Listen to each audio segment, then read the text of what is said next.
मित्रांनो, शिवाजी महाराजांवरून महाराष्ट्रात जोरदार राजकारण चालू आहे। यात सीएम काय आणि पीएम काय सगळेच राजकारण करताना दिसताय। महाराष्ट्र की जनता उनके संस्कार को अब जान ले और ये हमारे संस्कार है।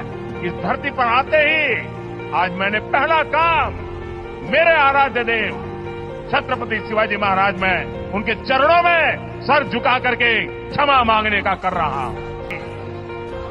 जो लोग छत्रपति शिवाजी महाराज को अपने आराध्य देव मानते हैं, उनके दिल को जो गहरी चोट पहुंची है, मैं ऐसे आराध्य देव की पूजा करने वालों को भी उनकी भी सर झुका करके क्षमा मांगता हूं।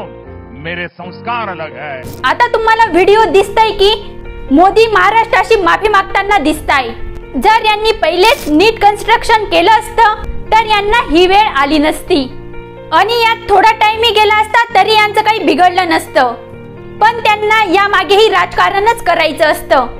मग तुम्ही अयोध्येची गोष्ट घ्या की महाराष्ट्राची शिवरायांची गोष्ट घ्या, इलेक्शन जवळ आलं तर बांधकाम पूर्ण झालेलं असो वा अर्धवट असो, हे ज्यांनी कॉन्ट्रॅक्ट घेतलेला असतो त्याच्यावरती दडपण टाकतात आणि बांधकाम कसे का असेना पण पूर्ण करायला लावतात आणि पटकन उद्घाटनही करून टाकतात। पण आता चक्क लोकांचे डोळे उघडून गेले, कारण यांनी पहिले अयोध्येतही असाच गोंधळ केला आणि आता महाराष्ट्रातही असाच गोंधळ केला आणि अवघे 9-10 महिने ही बांधकामाला झाले नसताना हा पुतळा कोसळला आणि लोकांना याचा खूपच संताप येतोय। आता जो साताऱ्याला प्रतापगडवरती पुतळा उभा आहे त्याला 66 वर्षे होऊनही अजून त्याला डंख पण लागलेला नाहीये। नोव्हेंबर 1957 तेव्हा आपल्या भारताचे पीएम होते जवाहरलाल नेहरू। त्यांनी या पुतळ्याचं अनावरण केलंय। सिंधुदुर्गचा पुतळा कोसळला आणि इकडे नेहरूंनी बांधलेल्या पुतळ्याकडे लोकांचं लक्ष आकर्षित झालं। हा पुतळा पंचधातूंनी बांधलाय आणि याचं वजन 4500 किलो आहे, म्हणजे 4.5 टन। हा पुतळा भरीव नसून मध्ये पोकळ आहे, म्हणून याचं बांधकाम करताना सगळे पार्ट्स सुटे गडावर नेण्यात आले आणि नंतर याला वेल्डिंग करून जोडण्यात आलं। हा पुतळा 36 फुटांचा आहे आणि याच्या मागे एक इंटरेस्टिंग कारण आहे। महाराजांनी हिंदवी स्वराज्यासाठी 36 किल्ले बांधले, म्हणून हा पुतळा 36 फुटाचा बांधण्यात आला। आता त्या काळात मित्रांनो मुंबई हे राज्य होते आणि तेव्हाचे सीएम होते यशवंतराव चव्हाण।